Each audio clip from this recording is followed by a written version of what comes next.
Hello viewers, कैसे हैं आप? उम्मीद है आप सब लोग खैर और खैरियत से होंगे। मेरा नाम है डॉक्टर विजय कुमार ए सचदेव और मेरे यूट्यूब चैनल का नाम है expert of disease aided treatment. सबसे पहले तो मेरी आपसे रिक्वेस्ट है कि आप मेरे यूट्यूब चैनल को ज्यादा से ज्यादा सब्सक्राइब करें, व्यूज दें, लाइक करें, शेयर करें और कमेंट्स दें।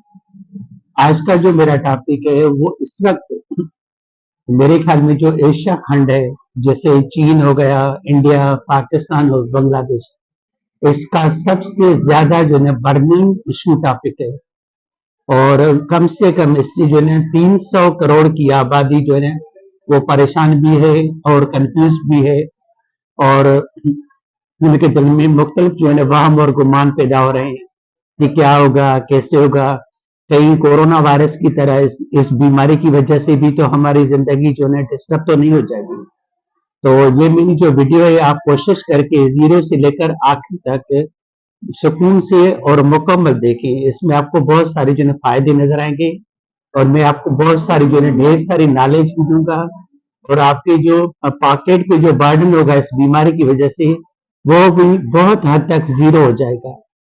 तो आते ही आज का हमारा जो टॉपिक है वो है HMP वायरस। HMP वायरस होता क्या है? ये शॉर्ट फॉर्म है। वैसे इसका नाम जो है वो है ह्यूमन मेटा न्यूमो वायरस। ये ह्यूमन मेटा न्यूमो वायरस है क्या, और ये अचानक कहाँ से चाइना से यहाँ आ गया? पहले जो है थोड़े बहुत केसेस इंडिया में आ गए और एक आध केस जो है ना हमारे पाकिस्तान में भी आ गए, मगर ये जो शुरुआत इसकी हुई है वो ही है हमारी चाइना से। तो मैं आपको सबसे पहले ये बता दूं कि ये वायरस कोई नया थोड़ी है। ये सालों से, सदियों से चला आ रहा है, मगर मुख्तलिफ नामों से चला आ रहा है। जैसे आजकल इस वायरस से पहले हमारे क्लिनिक पे केसेस आते थे। एक आता था वायरल रेस्पिरेटरी ट्रैक्ट इन्फेक्शन और दूसरा आता था bacterial respiratory tract infection. Bacteria में जो होता था उसमें जो है हमारी जो है टॉन्सिल्स और फेरिंग्स ये इन्वॉल्व होती थी। और वायरस में ये होता था कि पेशेंट को जो है लो ग्रेड फीवर और फ्लू, स्नीजिंग, जनरलाइज्ड बॉडी एक और सोर थ्रोट और जो है ना वीकनेस वगैरह यानी को होती थी। और जो है ना टॉन्सिलाइटिस जो RTI होता है उसमें जो है होता है high grade fever with shivering, pain in throat, और उसके बाद फीवर, फ्लू, कफ, जनरलाइज्ड बॉडी एक, हेड एक, वीकनेस और एनोरेक्सिया और मलेज होती थी। तो ये तो हम रोजाना के हिसाब से हम पेश करते थे और ये आज की डिजीज नहीं है। जब हम छोटे से बच्चे थे उस वक्त भी वायरल फीवर होता था और इस वक्त भी वायरल फीवर है, मगर नाम चेंज है। अब इसका नाम जो हमने रखा है वो है HMP वायरस। अगर इसमें आप टेस्ट करवाना चाहें तो आप वो करवा सकते हैं। और इसका टेस्ट का जो नाम है उसका नाम है RT-PCR टेस्ट। और ये हम जो है ना नेजल स्वाब के थ्रू लेते हैं, नोज से। और अगर ये टेस्ट आप करवाना चाहें फिर भी ठीक है, अगर ना करवाना चाहें फिर भी ठीक है, क्योंकि इस टेस्ट के पॉजिटिव होने से या नेगेटिव होने से आपकी ट्रीटमेंट पे कोई भी फर्क नहीं पड़ेगा। यानी कि आपकी ट्रीटमेंट वही होगी जो एक वायरल फीवर की होती है, जिसमें जो है कोल्ड भी होती है, फ्लू भी होती है, स्नीजिंग भी होती है और नेजल कंजेशन भी होती है, और कभी कभार हमें जो है कफ भी होती है। तो ये हो गए हमारे साइन एंड सिम्टम्स। और ये ज्यादातर किन को तकलीफ ज्यादा देती है?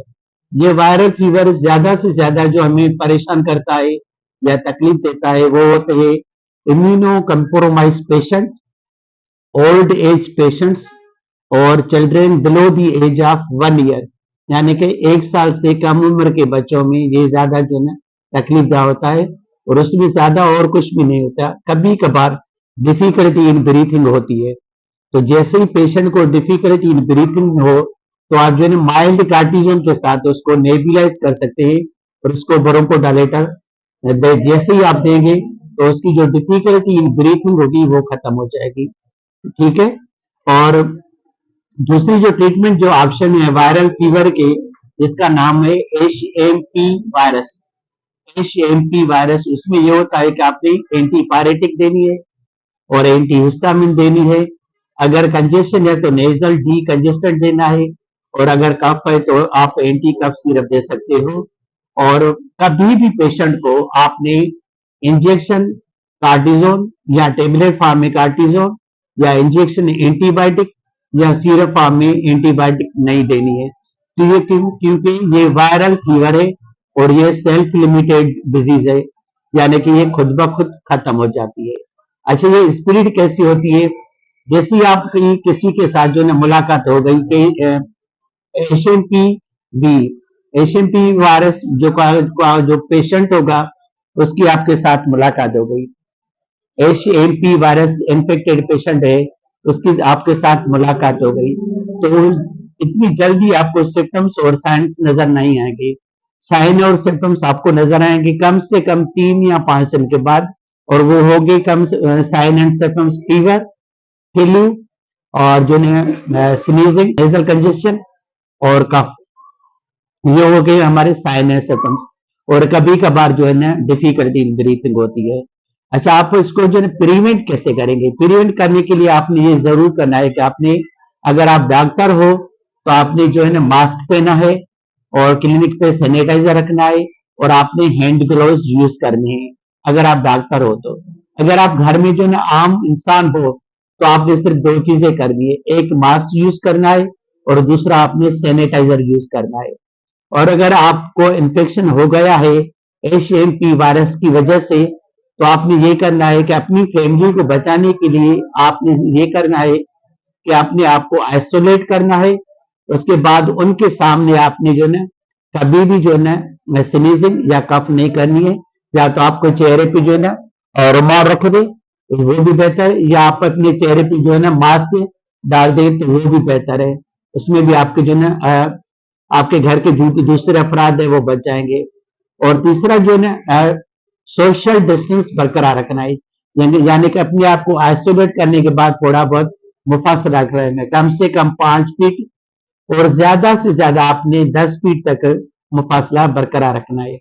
और ये पेशेंट जो है ज्यादा जो है सेंसिटिव होते हैं, वो होते हैं जिनकी एज बहुत बड़ी हुई होती है, या डायबिटिक होते हैं, या ब्रोंकल अस्थमा के केसेस होते हैं, या सीओपीडी के केसेस होते हैं, या डायबिटीज मिलाइटिस के केसेस होते हैं, या टीबी चेस्ट के केस होते हैं, यानी कि टीबी चेस्ट के केस होते हैं। और बच्चों में ये ज्यादातर जो खतरनाक या कॉम्प्लिकेटेड होती है वो below the age of 1 year होती है। उसमें पेशेंट को कभी कभार जो है ना ब्रोंको नमूनिया डेवलप हो सकती है। अगर सिंपली उसको नमूनिया है तो आप उसको सिंपली आपने जो है ब्रोंकोडायलेटर देना है, एंटीपायरेटिक देनी है, एंटी हिस्टामिन देनी है। और अगर कफ है तो सिंपली आपने कोई भी कफ सिरप देना है। अगर खुदा ना खास्ता आपका जो है पेशेंट चाहे उम्र में वो बड़ा हो चाहे वो छोटा हो और उसको तकलीफ बढ़ जाती है, तो आप उसको जो है पेशेंट को हॉस्पिटल में एडमिट कर सकते हैं। और अकॉर्डिंग टू नीड आप उसको जो है ना ट्रीटमेंट दे सकते हैं। जैसे अगर उसको ऑक्सीजन की नीड है तो आप उसको ऑक्सीजन दे सकते हैं। और पेशेंट को जो है ना आइसोलेटेड वार्ड में आपने रखना है। और अगर उसको ब्रोंकोडायलेटर की नीड है तो आपने इसको जो है ना ब्रोंकोडायलेटर जरूर देना है, मगर माइल्ड कार्टिसोन यूज करना है, पोटेंट कार्टिसोन यूज नहीं करना है। उसके बाद अगर आप समझते हैं कि आपके पेशेंट की कंडीशन वर्सन होती जा रही है तो आप उसको इंजेक्शन फॉर्म में एंटीबायोटिक दे सकते हैं।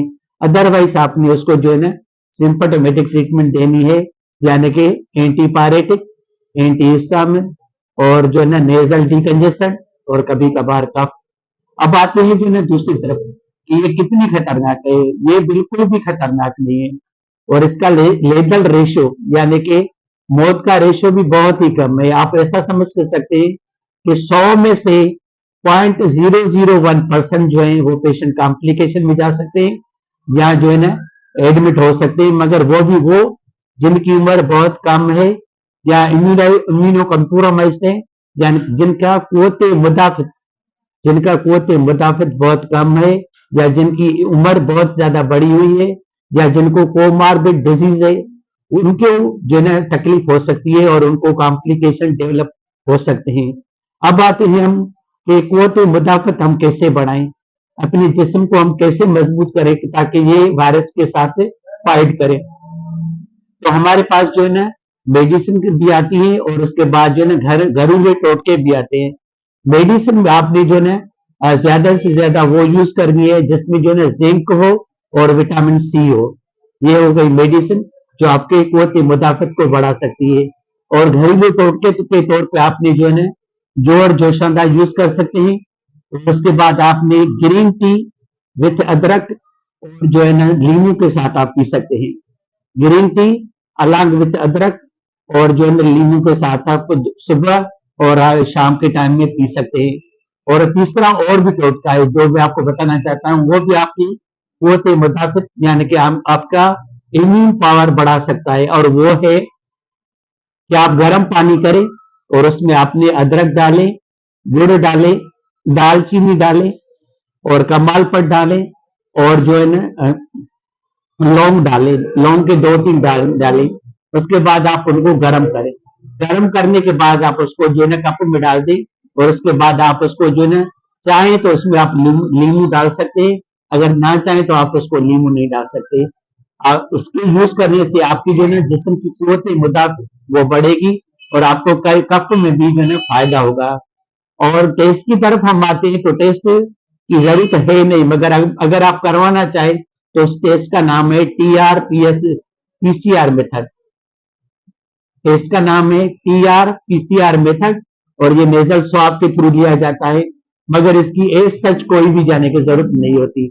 अगर आपकी पॉजिटिव आएगी फिर भी ट्रीटमेंट आपकी यही चलेगी, अगर आपकी नेगेटिव आएगी फिर भी आपकी ट्रीटमेंट यही चलेगी। फर्क सिर्फ ये होगा कि आपको जो है ना आपको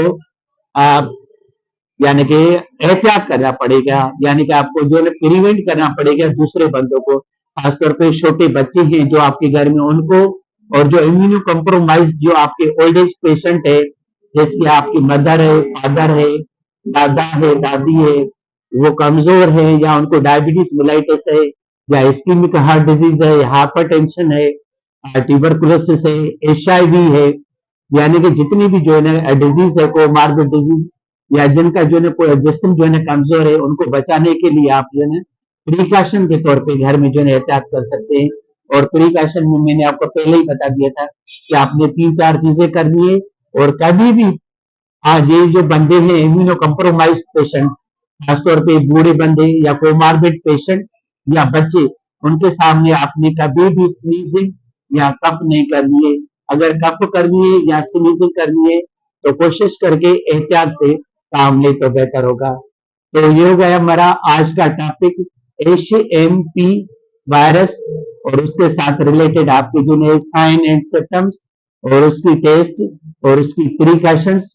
और मैंने आपको ये भी बताई है कि ये कितनी जो है खतरनाक है या कॉम्प्लिकेटेड है, तो ऐसा कुछ भी नहीं है। ये एक सिंपल जो है वायरल डिजीज है और ये सालों से चली आ रही है, मगर इसके नाम अलग अलग होते हैं।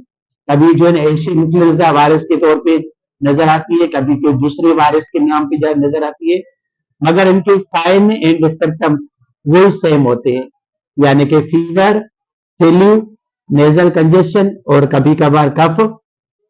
और कभी कभी किसी पेशेंट में जो है ना ये कॉम्प्लिकेशन डेवलप हो कर सकती है। उसमें आपको कॉम्प्लिकेशन में ज्यादा से ज्यादा क्या होगा, सिर्फ ब्रोंको नमूनिया हो सकता है, तो उसके लिए आप जो है ना ट्रीटमेंट कर सकते हैं या पेशेंट को एडमिट कर सकते हैं। Thanks for watching my video, God bless you. मैं अगेन कहूंगा कि इस बीमारी से आपको परेशान होने की कतई जरूरत नहीं है। ये सिंपल और सिंपल एक वायरल डिजीज है और इसको सिर्फ और सिर्फ सोशल मीडिया ने ज्यादा से ज्यादा बढ़ावा दिया हुआ है, वरना ऐसा कुछ भी नहीं है। आप सुकून से जो है इस बीमारी से फाइट कर सकते हो और बगैर किसी टेंशन के, मगर ये एक शर्त है कि आप अपने घर में जो भी आपके इम्यूनो कॉम्प्रोमाइज बंदे हैं, जैसे छोटे बच्चे हैं या बूढ़े वालदेन हैं, दादा है, दादी है, या कोमार्बिड रिलेटेड डिजीज आपके घर में कोई भी बंदा है, तो आप उनको जो है एहतियात करवाएं। तो ये हो गया मेरा आज का टॉपिक। God bless you.